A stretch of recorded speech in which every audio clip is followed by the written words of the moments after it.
शरणम हरि शरण। रामचरितमानस के बाल कांड में तुलसी बाबा ने एक छंद लिखा है जनकपुर के प्रसंग में। सुंदरी सुंदर बरन संग सब एक मंडप राजहि, जनु जीव उर चारिव अवस्था विभुन सहित विराजे। अब देखिए, वर्णन तो शादी के बाद के मंडप का है और उस मंडप में चारों बहुएं चारों बरों के साथ जोड़े में बैठे, तो उसको तुलसी बाबा ने सुंदरी सुंदर बरन संग सब एक मंडप राजे, एक ही मंडप में चारों भाई अपनी अपनी बहुओं के साथ बैठे हुए और सुशोभित हो रहे हैं। एक तरफ मंडप का बड़ और सीधे दूसरी लाइन में तुलसी बाबा सीधे आधार में पहुंच जा रहे हैं और कह रहे जन जीव उर चारिव अवस्था विभुन सहित विराजे। कह रहे हैं कि ये उसी तरह बैठे हुए हैं जैसे जीव के हृदय में चारों अवस्थाएं, जागृति अवस्था, स्वप्नावस्था, सुसुप्ति अवस्था और तुरीय अवस्था, ये आती है और इन चारों के अलग अलग विभु हैं, अलग अलग स्वामी हैं। जो जागृति अवस्था के स्वामी है वो विश्व है, स्वप्नावस्था के स्वामी तेजस है, सुषुप्ति अवस्था के स्वामी प्राज्ञ है और तुरीया अवस्था के स्वामी ब्रह्म है।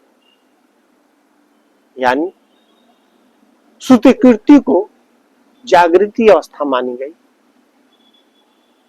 मांडवी को स्वप्नावस्था माना गया, उर्मिला को सुषुप्ति अवस्था माना गया और सीता को तुरीय अवस्था माना गया और जागृति अवस्था के श्रुतिकीर्ति के साथ शत्रुघ्न विश्व के रूप में बैठे, मांडवी के साथ स्वप्नावस्था के रूप में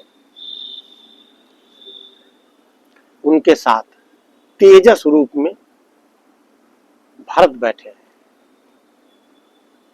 लक्ष्मण प्राज्ञ के रूप में सुषुप्ति अवस्था रूप उर्मिला के साथ बैठे हुए हैं और भगवान राम ब्रह्म के रूप में सीता के साथ तुरीय अवस्था के रूप में बैठे हुए हैं। यानी सीधे तुलसी बाबा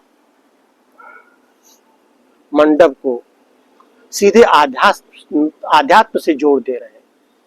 ये वर्णन अध्यात्म का वर्णन कहां से उन्होंने लिया? इसका वर्णन पातंजलि योग में है और पातंजलि योग से तुलसी बाबा ने यहां उठाया और उसका वर्णन किया।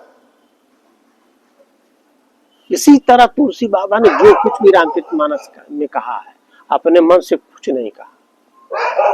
सभी शब्दों की, सभी प्रसंगों की एक सदग्रंथों से प्रामाणिकता है।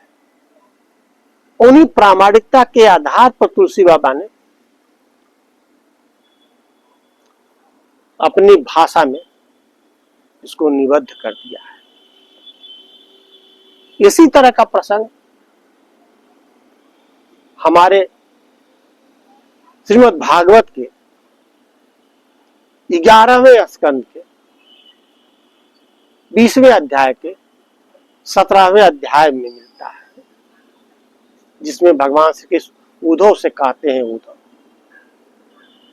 जो व्यक्ति मनुष्य का दुर्लभ शरीर पाने के बावजूद संसार सागर से तरने के लिए प्रयास नहीं करता, वास्तव में अपनी आत्महत्या कर रहा है।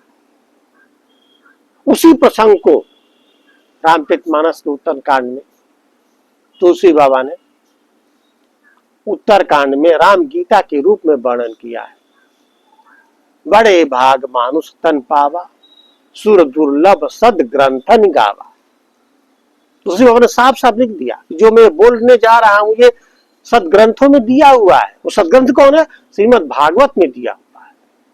और साफ साफ कह रहे हैं कि मनुष्य का शरीर देवताओं के लिए भी दुर्लभ है, क्योंकि देवता योनियां भोग योनियां है।